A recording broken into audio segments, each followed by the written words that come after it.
Subhanahu wa ta'ala yang tidak henti-hentinya melimpahkan kepada kita semua nikmat-nikmatnya, terutama adalah nikmat Islam, demikian pula nikmat taufik, dimudahkan kita oleh Allah Subhanahu wa ta'ala untuk melangkahkan kaki kita menuju rumahnya, melaksanakan salah satu perintahnya, yaitu sholat maghrib berjamaah. Dan kemudian kita sempatkan dengan hadir di majlis ta'lim, yang mana baik sholat maghrib berjamaah maupun hadir di majlis ta'lim memiliki keutamaan yang sangat-sangat besar. Salawat dan salam tidak lupa kita sampaikan kepada Nabi kita Nabi Muhammad Sallallahu Alaihi Wasallam, kepada keluarganya, para sahabatnya, dan orang-orang yang mengikutinya hingga hari kiamat. Seperti yang sudah diketahui bahwa pada malam Ahad ini kita akan mempelajari dan melanjutkan membahas tafsir Juz Amma setelah kita pelajari tafsir surah Al-Fatihah. Dan sebelumnya kita sudah pelajari beberapa ayat dari surah An-Naba, ya. Maka pada kesempatan malam ini kita lanjutkan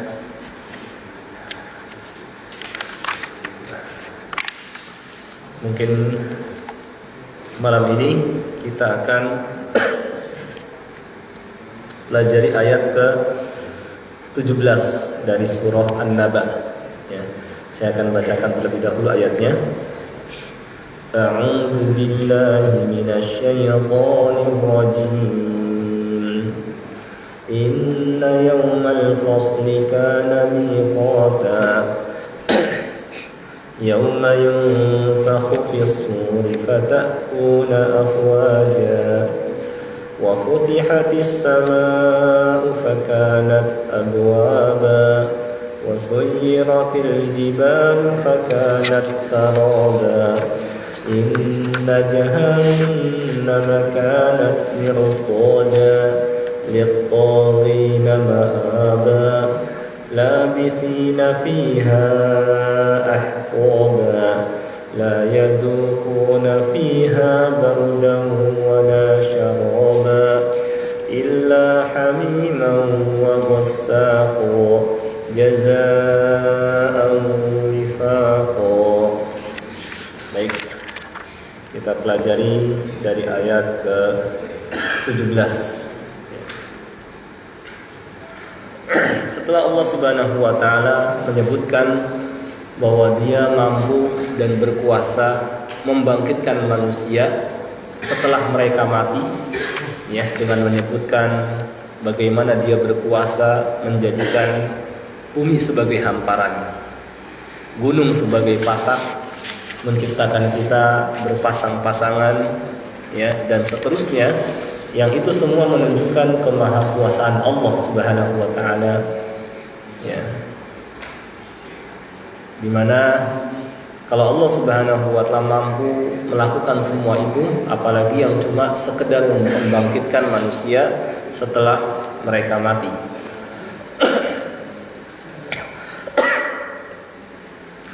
Apalagi kalau Allah Subhanahu wa ta'ala mampu menciptakan makhluk-makhluk yang besar, ya, langit yang luas dan tinggi, bumi yang besar, ya. Kata Allah Subhanahu wa ta'ala, la khalqus samawati wal ardi akbaru min khalqin nas. Sungguh penciptaan langit dan bumi itu lebih besar daripada penciptaan manusia. Tapi kalau Allah mampu menciptakan itu semua, apalagi menciptakan manusia dan membangkitkan mereka setelah mereka mati, ya, tentu lebih mudah lagi bagi Allah. Dan kaidahnya, wa huwal ladzi yabda'ul khalqa tsumma yu'idu. Ketika Allah Subhanahu wa ta'ala mampu menciptakan pertama kali, maka mengulangi lagi lebih mudah. Maksudnya apa? Kalau Allah Subhanahu wa ta'ala mampu, ya, menciptakan kita setelah sebelumnya atau sebelumnya kita nggak ada, apalagi yang, ya, sebelumnya ada, tentu lebih mudah lagi bagi Allah Subhanahu wa ta'ala. Ya. Maka setelah Allah Subhanahu wa taala menyebutkan kemahakuasaannya, dan terkadang bahkan banyak manusia yang masih saja tidak mau beriman, maka Allah Subhanahu wa taala menggunakan metode ancaman setelah menerangkan kemahakuasaan Allah Subhanahu wa taala, dan sebelumnya menasihati jangan mengingkari dengan firman-Nya, kalla, jangan begitu, saya'lamun, kelak mereka akan mengetahui akibatnya. Diulangi lagi, tsumma kalla saya'lamun, jangan begitu, kelak kalian akan mengetahui akibatnya. Maka kemudian Allah Subhanahu wa taala menerangkan bukti kemahakuasaan Allah membangkitkan manusia setelah mati, baru kemudian memberikan menakut-nakuti manusia dengan ancaman dengan firman-Nya, inna yaumal fasli kana miqata. Sungguh hari keputusan. Maksud hari keputusan adalah hari kiamat.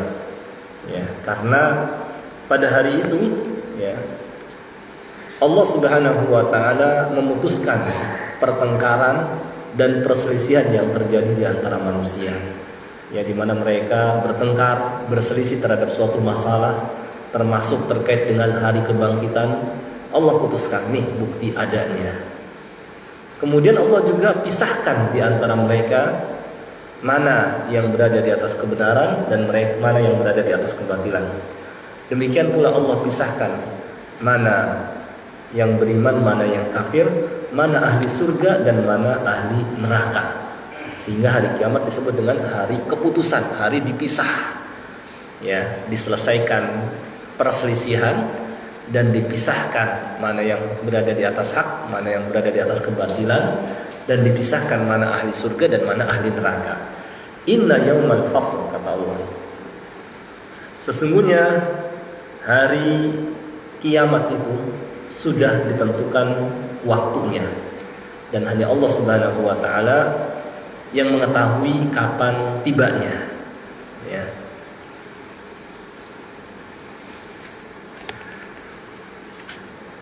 Imam Al-Qurtubi rahimahullah berkata, waktu dikumpulkan manusia yang terdahulu maupun yang akan datang, ya, telah ditetapkan Allah Subhanahu wa taala kapan, ya, kapannya. Ya. Karena Dia telah menjanjikan untuk memberikan balasan terhadap amal manusia. Sudah ditentukan kapannya, tinggal tunggu tibanya. Dan kita mengetahui kalau sudah ditentukan berarti ya, akan tiba saat dimana di waktu tersebut Allah Subhanahu wa taala menegakkan hari kiamat, karena sudah ditetapkan. Ya, inna yaumal fasli kana miqata. Tapi tidak ada yang mengetahuinya kecuali Allah Subhanahu wa taala. Ini termasuk ghaib mutlak. Ghaib yang hanya diketahui oleh Allah Subhanahu wa taala. Bahkan malaikat yang paling mulia seperti malaikat Jibril dan nabi yang paling mulia Nabi kita Muhammad sallallahu alaihi wasallam saja tidak mengetahui kapan kiamat. Suatu ketika malaikat Jibril dalam bentuk manusia, ya, datang kepada Nabi sallallahu alaihi wasallam ingin mengajarkan materi akidah dan dasar-dasar agama kepada para sahabat, tapi dengan bentuk tanya jawab. Di antara pertanyaan yang disampaikan oleh malaikat Jibril adalah akhbirni anis sa'ah, sampaikan kepadaku tentang kiamat, yakni kapan terjadinya. Maka Nabi sallallahu alaihi wasallam menerangkan, mal mas'ulu anha bi'a'lama minas sa'il. Yang ditanya, yakni beliau tidaklah lebih tahu daripada penanya. Yakni sama-sama tidak mengetahui. Beliau tidak lebih tahu daripada penanya. Jadi sama-sama tidak mengetahui. Maka kalau manusia yang paling mulia Nabi Muhammad sallallahu alaihi wasallam tidak mengetahui kapan kiamat, malaikat yang paling mulia malaikat Jibril alaihi salam tidak mengetahui, apalagi ya yang berada di bawah keadaannya. Ya. Tentu lebih tidak mengetahui lagi. Gitu ya. Nah, itu waktunya sudah ditentukan oleh Allah Subhanahu wa taala kapannya, tapi itu hanya Allah yang tahu. Harinya disebutkan dalam hadis hari Jumat. Tetapi hari Jumat keberapa, tahun berapa tidak disebutkan. Ya. Kemudian Allah terangkan kejadian pada hari itu, ya, supaya manusia takut dan kemudian mereka mau beriman, ya, mau kembali kepada Allah Subhanahu wa taala. Allah berfirman, "Yauma yunfakhu fis-suri fatakuna afwaja."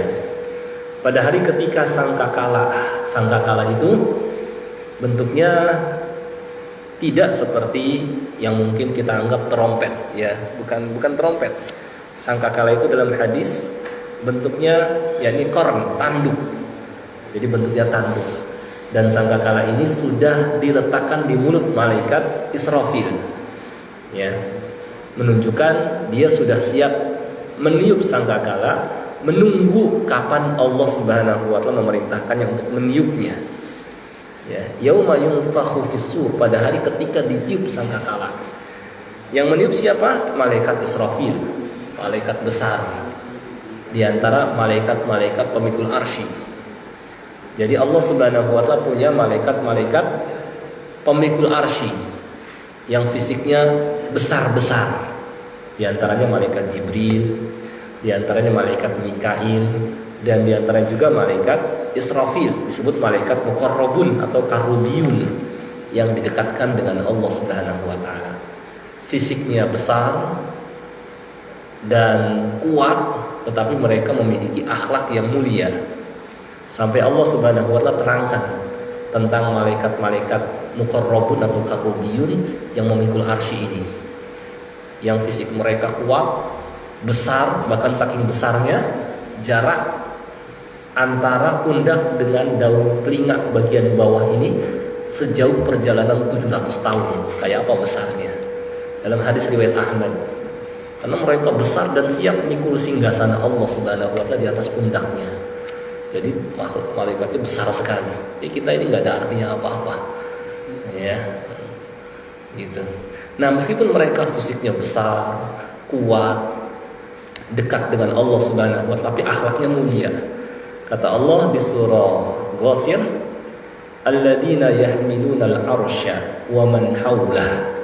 Para malaikat yang memikul singgasana Allah. Demikian pula malaikat yang ada di sekitarnya. Ya, alladzina yahmiluna al-'arsya wa man haulahu yusabbihuna bihamdi rabbihim, mereka bertasbih sambil memuji Allah. Wa yastaghfiruna lilladzina amanu, serta memohonkan ampunan buat orang-orang yang beriman. Mereka doakan kebaikan buat orang-orang yang beriman, mohon kepada Allah ampunannya. Ya, kata mereka, wa yastaghfiruna lilladzina amanu, Rabbana, ya Rabb kami, wasi'ta kulla syai'in rahmatan wa ilma. Rahmat dan ilmu-Mu meliputi segala sesuatu. Faghfir, maka ampunilah, lilladzina tabu, orang-orang yang bertobat, wattaba'u sabila, mengikuti jalan-Mu, waqihim adzabal jahim, dan hindarilah mereka dari azab neraka.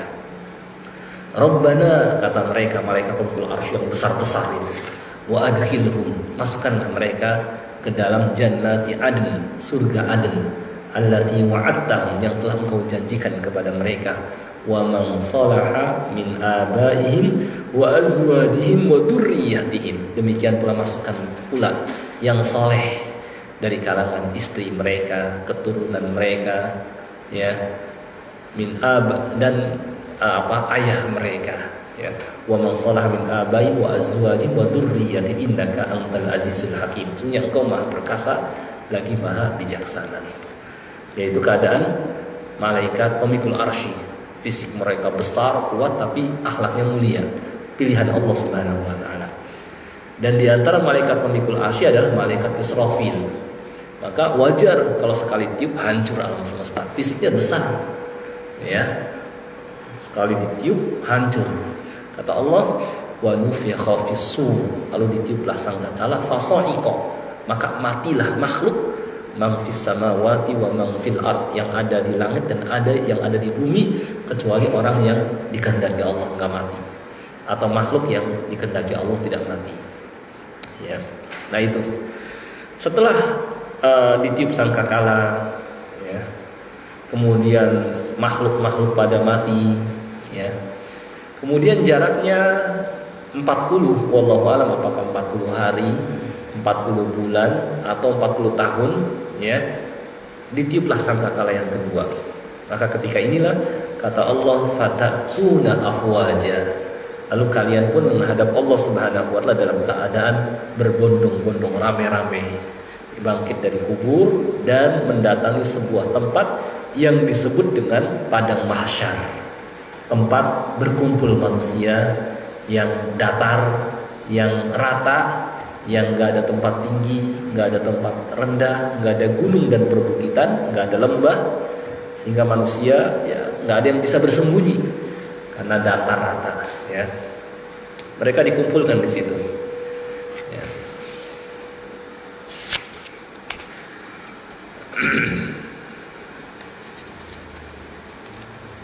Wa futihatis samaa'u fakanat abwaba. Langit pun terbelah, ya, dibuka. Ketika itu jadi beberapa pintu. Terbuka, terdapatlah beberapa pintu. Jadi ada pintu langit terbuka. Dari situlah para malaikat yang ada di atas langit pada turun ke padang mahsyar dan menggiring manusia ke tempat itu, ya. Jadi Allah Subhanahu wa taala buka langit-langit dari setiap Allah buka langit dan turun para malaikat dari setiap langit pada turun dan kemudian mengepung manusia, mengumpulkan mereka di padang mahsyar, ya. Ketika itu juga Allah terangkan keadaan pada hari kiamat. Wasuyyiratil jibalu fakanat saraba. Gunung-gunung diangkat, dijalankan, kemudian ya menjadi fata morgana, dihancurkan. Wadukkatil ardu wadukkatil jibalu dakang-dakang, ya, dihancurkan. Jadi udah nggak ada lagi gunung-gunung, ya. Dan mungkin pernah sudah saya sampaikan keadaan pada saat padang mahsyar, ya, manusia berada di padang mahsyar, kemudian didekatkan kepada mereka matahari, jaraknya cuma 1 mil, 1,5 kilometer lebih sedikit, atau 1.608 meter 1 mil. Yang sekarang bermil-mil, berkilo-kilometer saja kita merasakan kepanasan, lalu bagaimana kalau jaraknya cuma 1 mil? Tentu kita merasakan panas sekali. Maka ketika itulah manusia pada keringetan, dan yang melindungi mereka dari panas matahari adalah amalnya. Di antara mereka ada yang keringetan terus ngucur sampai semata kaki keringatnya. Ada yang keringatnya ngucur sampai selutut. Ada yang keringatnya ngucur terus sampai sepinggang dan bahkan ada yang dibanjiri oleh keringatnya. Ya. Yang melindungi mereka adalah amal solehnya sewaktu di dunia. Dan di antara manusia ada yang sama sekali nggak kepanasan karena mendapatkan naungan dari Allah Subhanahu wa taala. Siapa mereka? Sab'atun yudilluhumullahu fi dhillih yauma la dhilla illa dhilluh. Ada 7 golongan orang yang Allah Subhanahu wa taala berikan naungan, sehingga ketika orang-orang pada kepanasan, mereka nggak kepanasan karena Allah Subhanahu wa taala adakan naungan, ya. Siapa mereka? Pertama adalah imamun adil, pemimpin yang berkuasa dan dia berlaku adil, atau pemimpin yang adil, ya. Dia dalam memimpin pemerintahan, dia berlaku adil dengan memberikan hak setiap orang yang memiliki hak dengan tidak berbuat zalim kepada mereka, ya. Dan dia pun tegakkan syariat Islam, pemimpin yang adil. Ya, dalam hadis diterangkan sebagai kemuliaan buat mereka bahwa innal muqassitina yaumal qiyamah ala mimbar min manabir min nur. Sesungguhnya para pemimpin adil nanti akan berada di atas mimbar dari cahaya, ditempatkan di tempat yang tinggi dan manusia melihatnya, mereka sangat dimuliakan sekali. Balasan karena keadilannya dalam memimpin pemerintahannya. Ya, pemimpin yang adil. Ya, kalau untuk ini berat kita termasuk karena syaratnya harus jadi pemimpin dan dalam menjalani pemerintahan dia berlaku adil terhadap rakyatnya. Ini yang pertama. Yang kedua adalah warajulani tahabba fillah ijtama'a alaihi wa tafarraqa alaihi. Dua orang yang saling mencintai karena Allah, ya, dia berkumpul karenanya dan berpisah pun karenanya. Ya. Maksudnya apa? Dua orang, orang ini mencintai orang lain, ya, karena Allah. Karena orang tersebut, ya, dia rajin beribadah. Karena orang tersebut mengingatkan dia kepada Allah. Ketika berkumpul bersamanya, dia jadi ingat sama akhirat. Nah ini yang termasuk orang yang mendapatkan naungan Allah, yang mencintai orang lain bukan karena orang lain punya jasa terhadap dirinya, bukan karena orang lain atau dia ingin dapat sesuatu pemberian dari orang lain, tapi dia mencintai orang lain karena Allah, karena orang tersebut mengingatkan dia kepada Allah, mengingatkan dia kepada akhirat. Kalau bersamanya jadi rajin beribadah, itu yang membuat dia mencintainya karena Allah. Ya, ini yang kedua. Kalau keadaan kita seperti ini, maka kita akan mendapatkan naungan pada hari kiamat, nggak kepanasan. Yang ketiga, warajulun qalbuhu mu'allaqun bil masajid. Seorang yang hatinya terpaut, terikat dengan masjid. Maksudnya apa? Meskipun dia berada di luar masjid, tapi dia ingat terus sama masjid. Ketika azan memanggilnya untuk beribadah kepada Allah, maka dia segera mendatanginya, ya. Segera dia tinggalkan kesibukan dunianya, segera memakmurkan masjid Allah, ya. Jadi meskipun fisiknya di luar masjid, tapi hatinya terikat, tergantung dengan masjid. Dan insya Allah para pengurus masjid itu mudah-mudahan termasuk, karena mereka yang berusaha untuk memakmurkan masjid-masjid Allah. Warajulun qalbuhu mu'allaqun bil masajid, ya. Meskipun fisiknya di luar, tapi terus perhatiannya berusaha untuk memakmurkan masjid-masjid Allah.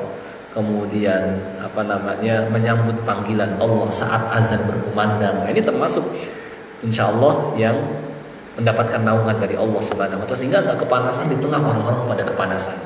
Yang ketiga, tinggal kita lihat diri kita. Apakah kita termasuk mereka yang memakmurkan masjid Allah, yang ketika azan memanggil kita beribadah kepada Allah, kita menyambutnya atau tidak? Yang hati kita cinta sama masjid atau tidak? Kalau kita keadaannya seperti itu, insya Allah termasuk. Yang ketiga. Yang keempat, warajulun da'athu imro'ah dzatu jamalin wa nasab. Seorang yang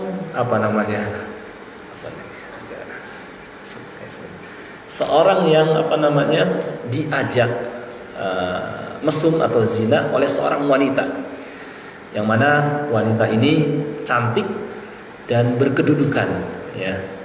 Dia yang malah ngajak, berarti laki-laki ini ganteng, ya.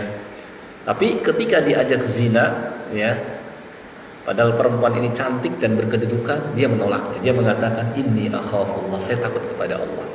Seperti yang dilakukan oleh Nabi Yusuf alaihissalam, ya. Beliau diajak oleh Zulaikha, tapi beliau menolaknya. Nah, ini akan mendapatkan naungan Allah dan orang-orang yang mengikuti, ya. Sekarang kan banyak ada perempuan yang mungkin ngechat laki-laki, diajak ketemuan dan seterusnya, tapi dia mengatakan enggak, saya enggak mau, saya takut kepada Allah. Nah, ini akan termasuk insya Allah, gitu ya. Ini yang keempat.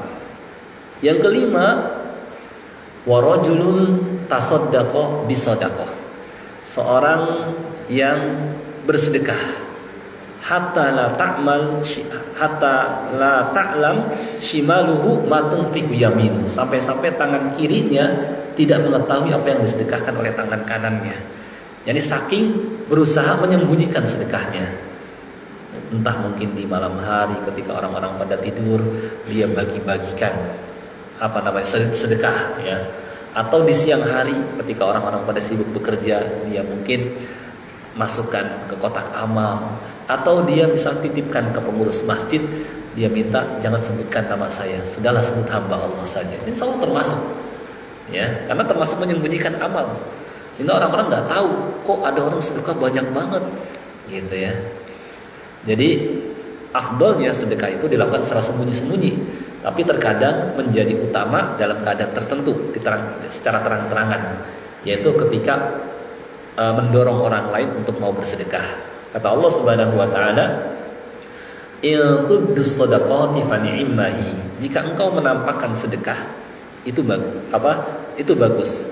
Wa in tukhfuha wa tu'tuhal fuqara, tapi kalau engkau menyembunyikannya dan memberikan kepada kaum fakir, fa huwa khair, itu lebih baik lagi. Kata ulama, menampakkan sedekah terang-terangan bagus dalam keadaan ketika orang-orang malas bersedekah, dengan tujuan mendorong orang lain mau bersedekah, ya, supaya orang lain mau bersedekah, maka dia tampakkan, saya sumbang buat masjid sekian, saya sekian.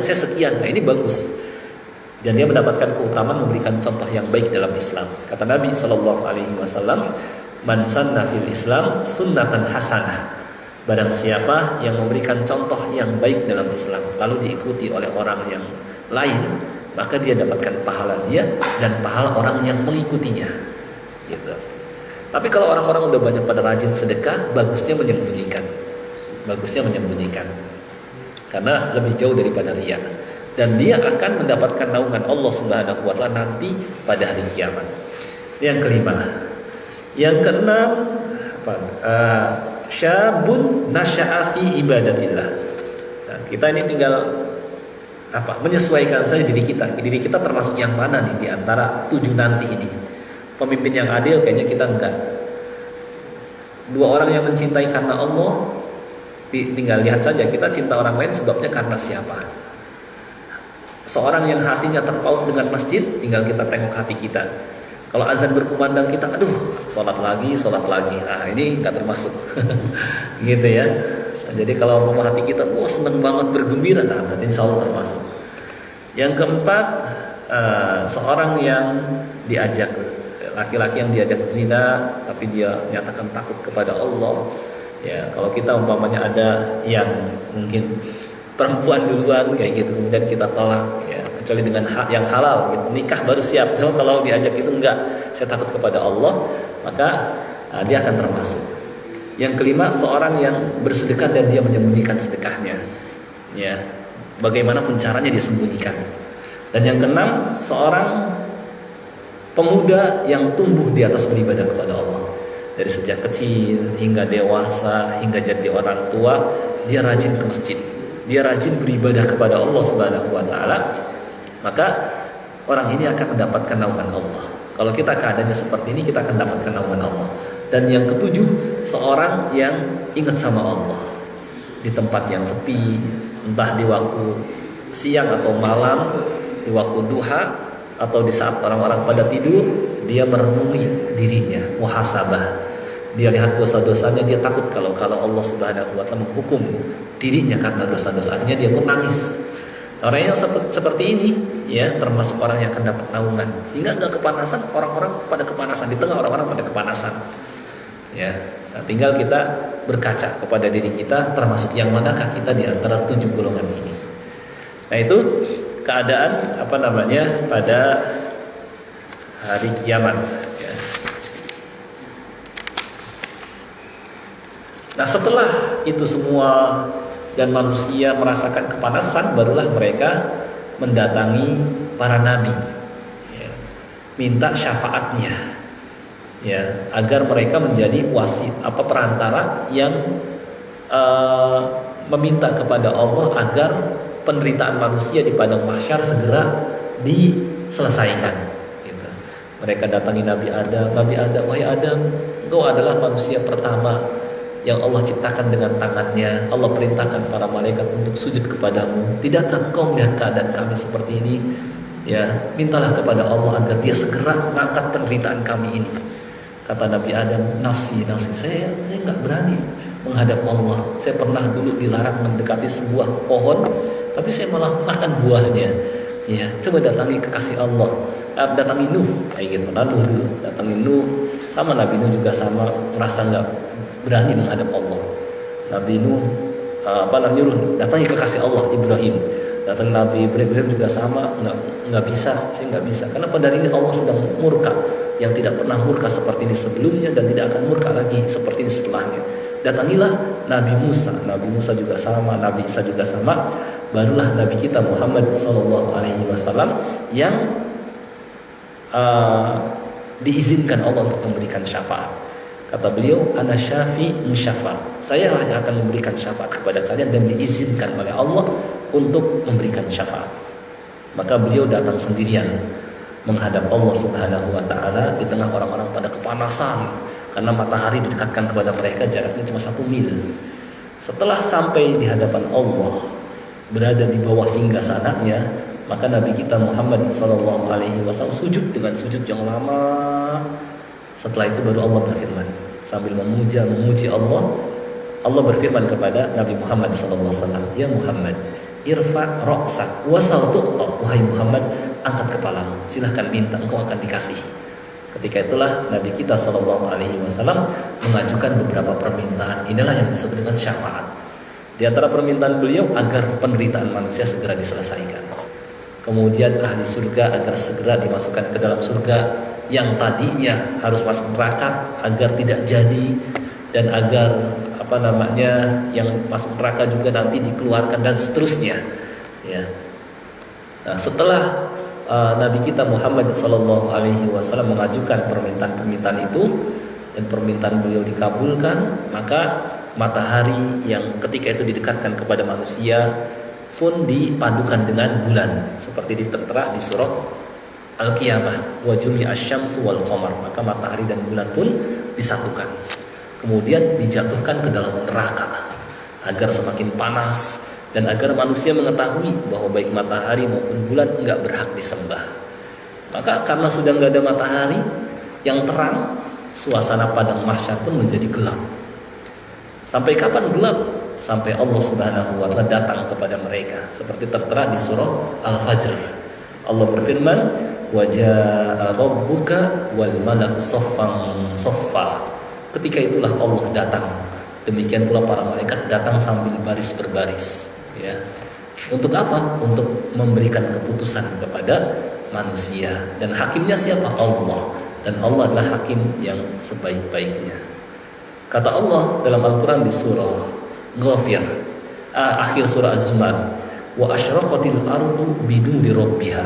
Maka bumi padang mahsyar yang sebelumnya gelap pun menjadi terang benderang ketika kedatangan Allah Subhanahu wa taala. Menjadi terang benderang. Mulailah pengadilan terbesar di alam semesta disiapkan, hakimnya Allah.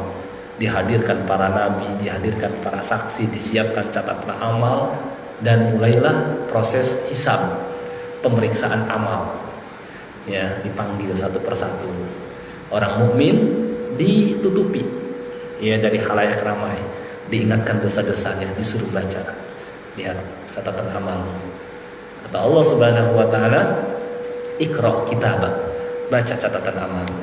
"Kafa bi nafsika al-yawma 'alaika hasiba." Cukuplah engkau yang menghisap dirimu. Diingatkan kepadanya, "Ata'rif dzambaka kadza." Kamu ingat dosa ini? Iya ya Allah. Kamu ingat dosa itu? Iya ya Allah. Kamu ingat dosa itu? Terus disebutkan sampai merasa pasti saya binasa, saya pasti masuk neraka. Kata Allah, pada hari ini aku ampuni sebagaimana telah aku tutupi, ya, dan ampuni dosa-dosa musuh aku di dunia. Itu orang mukmin. Tapi kepada orang kafir, ya, mereka tidak ditutupi, langsung disebutkan, haula'il ladzina kadzabu 'ala rabbihim. Inilah orang-orang yang ketika di dunia mendustakan Rabb mereka. Ala la'natullahi 'alal dzalimin. Ingatlah, laknat Allah akan tertimpa kepada orang-orang yang zalim. Nah, seperti itu. Hisab.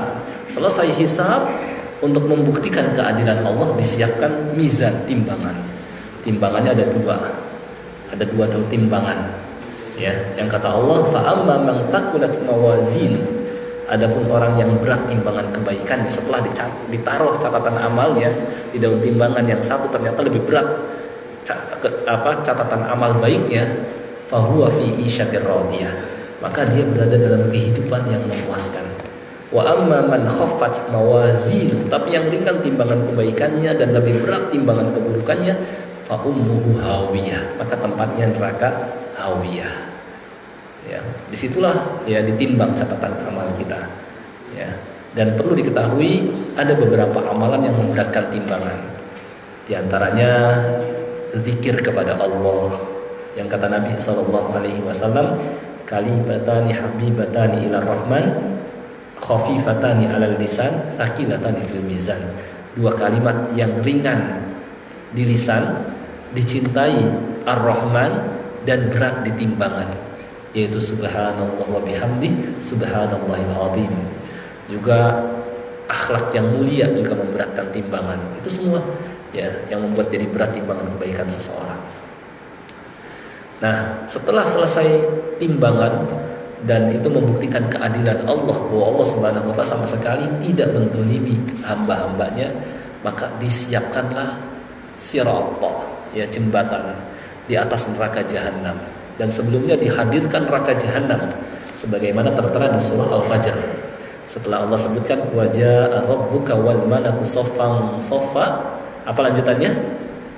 Waji'a yauma idin bi jahannam. Ketika itu dihadirkanlah neraka jahanam ke tengah-tengah manusia. Neraka jahanam ini besar dan luas juga, bisa menampung jin dan manusia dari zaman dulu sampai menjelang kiamat. Ya, sampai kiamat. Makanya besar dan berat dan punya penariknya, alat tali buat nariknya itu ada 70.000. Setiap tali atau penariknya ada 70.000 malaikat yang narik ke hadapan manusia. Ya, digeret, dihadapkan ke tengah-tengah manusia. Ketika itulah sebagaimana firman Allah, saat neraka dihadirkan, kata Allah, waji'a yauma idin bi jahannam yauma idin yatadzakkarul insan. Manusia pun pada sadar, tapi kata Allah, wa anna lahu dzikra, sadar ketika itu bukan waktunya dan enggak bermanfaat. Kayak gitu. Yaqulu ya laitani qaddamtu li hayati, kenapa dulu ketika di dunia saya enggak beramal, saya enggak mempersiapkan untuk menghadapi hari ini. Pada nyesel, pada kesel, pada aduh kenapa? Bukan waktu, kata Allah, wa anna lahu dzikra, bukan waktunya sadar ketika itu. Bahkan ketika melihat neraka langsung enggak kuat matanya. Kata Allah di surah Asy-Syura, wa tarahum yu'raduna 'alaiha khashi'ina minadh-dhul.